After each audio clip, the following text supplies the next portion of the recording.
What is up, guys? Welcome back to another video. Today we're going to be talking about my other car, the M2 Competition. A lot of you guys seem to comment and really like my last video, should you buy an S2000? So we're just gonna do the same thing, but this time we're going to be talking about the M2. I really like this car. I bought this car as a daily. You know, M2 is like a sports car, which you buy as a daily, but I'll kind of go into that. The M2 is my daily. This is the car that I drive around the majority of the time when I need to go places. But let's get into it. So, should you buy an M2 Competition? The M2 is not a cheap car. Its MSRP can be anywhere between $58,000 all the way up to $72,000 depending on options from the factory, and it's really just the options. So that's one of the things you kind of have to be worried about. Really, the only extra option you can get on the car, so like trim level wise, is really just the executive package. Now the executive package comes with a few things. It's really going to be up to you to decide whether or not it's something that you really want. So let me show you. Executive package comes with adaptive headlights. You can tell because of the hexagonal pattern there. And basically that's it, because it also comes with a wireless charging pad in your armrest. But the problem is the wireless charging pad is not a quick charger and it tends to overheat, so that's bad. The other thing it comes with is 3 months of Wi-Fi hotspot. To be perfectly honest, I've had this car for 6 months. I never used it once. So, I don't know. You know, that option itself was $1,200. Luckily, I was able to negotiate that cost off of my final sale price. So for me, I basically got adaptive headlights for free, which is, you know, I feel like that's a better deal. Another thing is, with the M2 Competition, most of the carbon fiber parts, as you guys know from BMW, are quite expensive.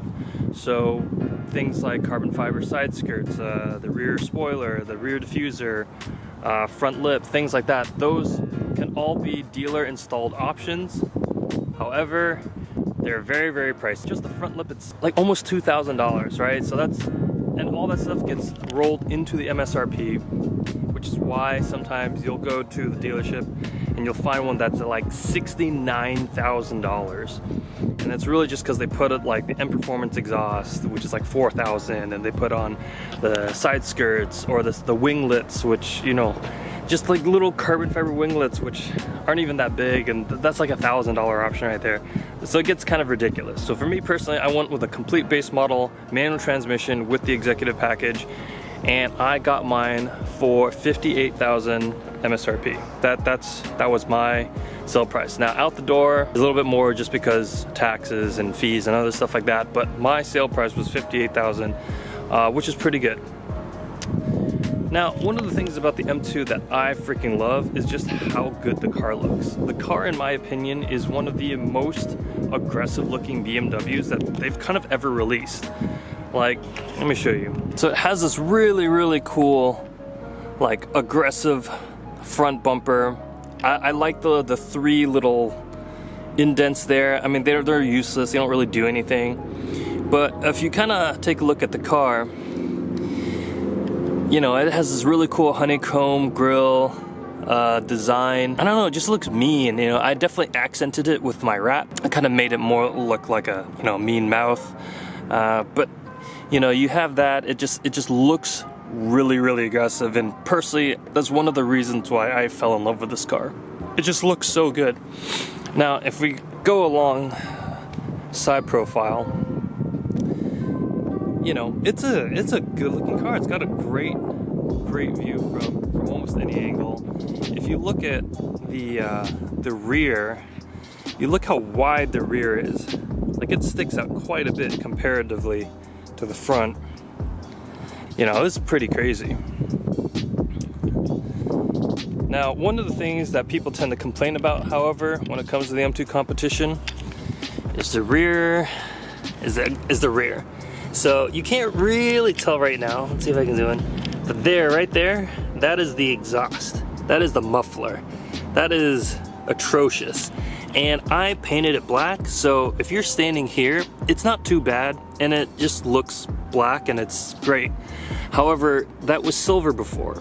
and that just sticks out like a sore thumb. You know, I got my car in the black satin metallic, or sorry, black sapphire metallic, and God, with the silver muffler, it looked so bad. It stuck out like a sore thumb. A lot of people were calling it like the cow udder, things like that, and it didn't look good. So I had to paint it. I had to do something. Like, the other option obviously is to get an aftermarket exhaust that tends to do away with the massive muffler. Now, some people think it was due to cost savings for this car. They basically just took the M4 exhaust and they just kind of slapped it on, made some changes to make it fit. It sounds good for stock. I actually find this car actually sounds really, really good for stock. I find it's hard for me to justify getting like an aftermarket exhaust for this car, even though I really want to, but it's largely just because it sounds really good and they're really expensive. You know, comparatively to like the BRZ or even the S2000, you can find a good sounding aftermarket exhaust for like 600 bucks, and that's pretty cheap. But something like this, like a good sounding aftermarket exhaust for the M2 competition, is like minimum like $1,200, and I'm like, oh, I don't want to spend that kind of money. But let's go ahead and move it on inside. All right, so a few more things about the M2 competition that I really like. I personally really like BMW's interior. It's got some, you know, especially for the M2, it's got some great seats. These are really, really comfortable. They're heated seats, powered seats. It's really cool because this kind of lights up, you know, when you open the doors.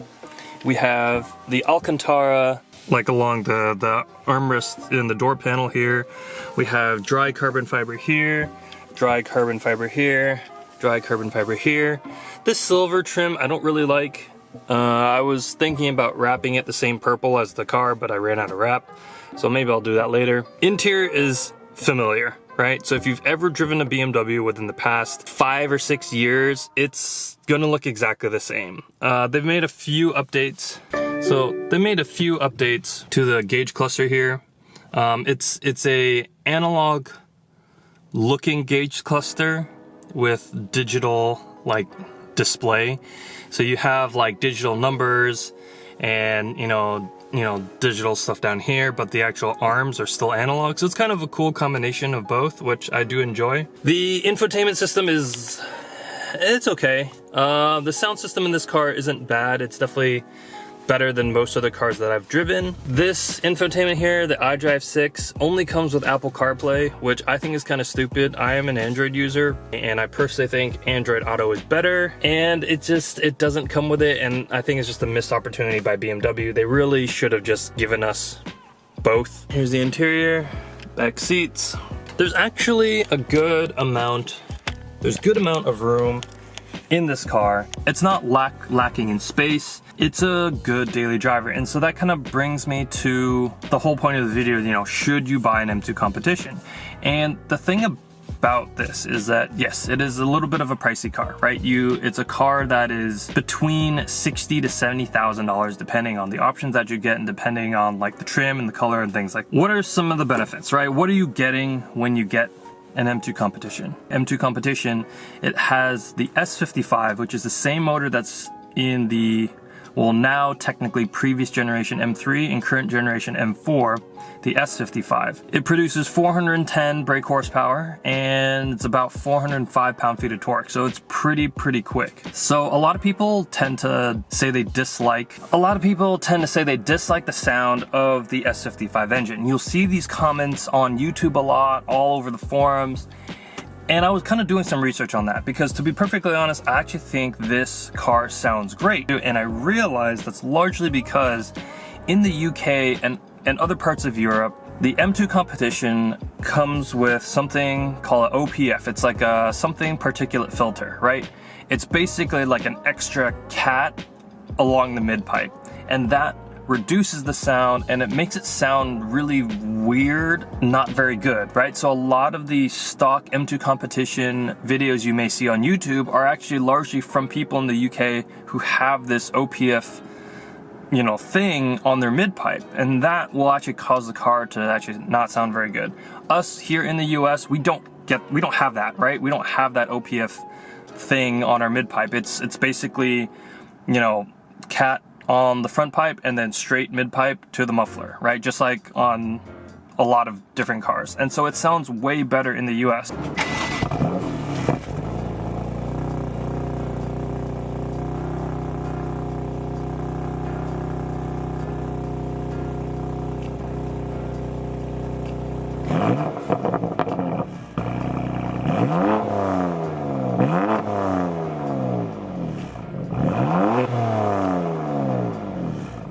Now you have some power numbers to kind of go with. So let's kind of go back and talk about practicality, price, and things like that. So as I said earlier, this car is between $60,000 to $70,000. That is a high price point. What are you getting with this car? Well, decent practicality, right? Seats can fold down. You can fit a full set of wheels in here if you need to, so like for track days, which is really, really cool. Kind of reminds me of the BRZ in that aspect. You know, small two-door sports car, you can fit your track wheels in there, go to the track, switch them, which is really, really cool. Gas mileage kind of sucks. I only get about 22 miles to the gallon on a very, very good day. This car only has about an 11-gallon tank, give or take, and I get 22, so I find myself filling up quite a bit. So in terms of like fuel efficiency, it's not very good. However, yes, this is still an M car, right? This is still a car designed to be driven fast. They didn't really care too much about the economics of it, which is honestly fine, right? That for me, that was kind of the one downside, but honestly, it's not a super huge downside, especially not now. I mean, this is COVID. This car I've had for 6 months, it doesn't even have 3,000 miles on it, right? So I've barely driven it, you know, not even 500 miles a month, which is nuts considering how much I love driving. But what else do you get in this car? Well, this is one of the few sports cars out on the market today in the mid-range that still come with a manual transmission, right? And I say mid-range because, you know, 60 to 70, it's roughly mid-range, and it's one of the few two-door sports cars. There is the new 400Z coming out, but that is still just going to be strictly a two-seater as far as I'm aware of. But that might be a big contender for this car, just because it's going to be about 40 to 50,000. It is going to be coming with a manual transmission, and it's a twin-turbo V6. Some people are estimating it's going to be almost around 400 horsepower, and it's going to be probably lighter than this car, maybe by like a few hundred pounds or so. So it's going to be quick. It's going to be really quick. The new Z is going to be actually really, really cool. So here, let me show you guys. The thing about the manual, it's decent. It's kind of long throws, which I kind of expected. You know, it's not the S2000. What I do like about it is how every gear is really notchy, like in a good way. Notchy in the way where like I know exactly which gear. It's not sloppy at all, right? Like compared to the Focus ST that I had, that was like shifting like that was like someone took a bucket of sand and put a stick in it and it was like, that's your shifter. Like, that was terrible. This honestly is really not bad. My only complaint about the manual transmission in this car is the transmission itself. Going from, if you're in Sport Plus mode and you're going from first to second, it kind of feels like drivetrain shock. Drivetrain. I think drivetrain. Yeah, so it's similar to the newer Subaru WRXs. Same thing. If you try to shift too quickly, you'll get this weird like jerking feeling in this car, and it doesn't feel smooth. And it's not because you suck as a driver. It's literally just the way they designed it.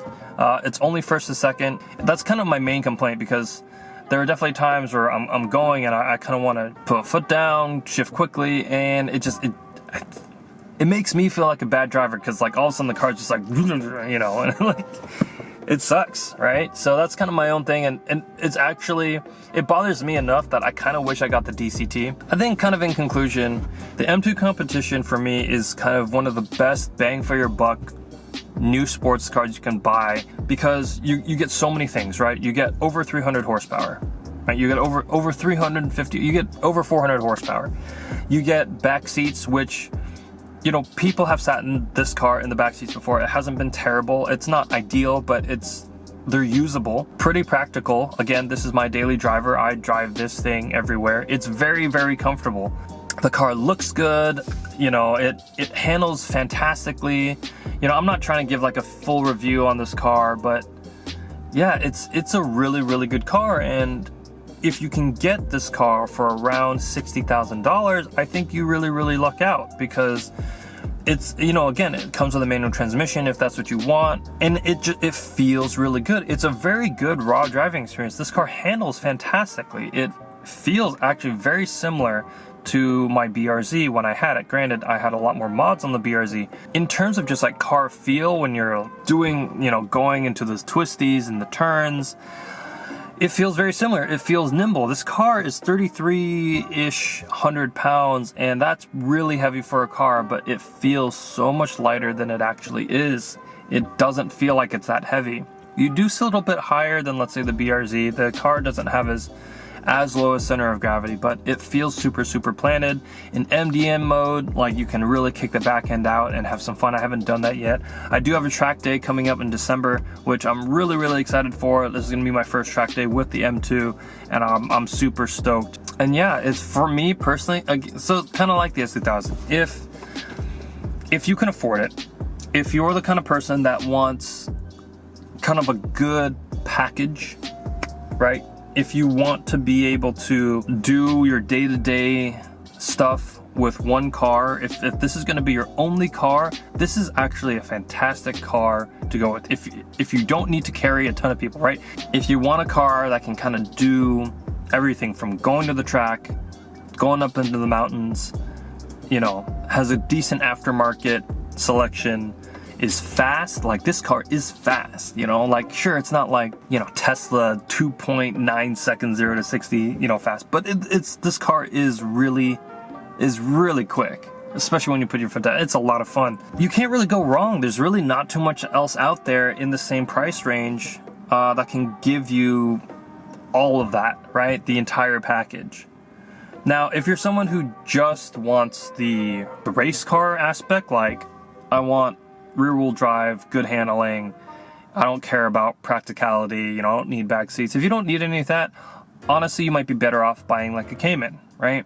Because the Cayman is overall going to be the better sports car. Your car just primarily as like a sports car. Like if I didn't have the S2000, I might have considered getting a Cayman instead. I don't know, personally for me, I thought this car was very, very much worth it. If you have the funds, it is a very, very good car to own. To drive around. It's super fun. It feels very good. It's one of the best feeling BMWs that I've driven. I didn't like the look of the M3. I didn't really like how long and big the M4 was. The M2, plus it just looks cooler in my opinion. This was just the better buy. And if you're kind of that same mindset, if you want something that's really raw, that can be good on autocross and on the track, get the M2 Competition. It's a fantastic car. It's a great value for the dollar, for your dollar. Honestly, the great thing about the M2 Competition, this is the entry level, right? This is technically your entry level M. At least that's what a lot of people say. It is the cheapest M car, but is, in my opinion, one of the better M cars. I personally think so. So, should you buy an M2 Competition? If you can afford it, yes, absolutely. This car is super fun. I love driving it. I can't say enough good things about the car. It's been fantastic for the 6 months that I've had it. I wish I could drive it more. But anyways, guys, hope you guys enjoyed this video, and I will see you guys on the next one.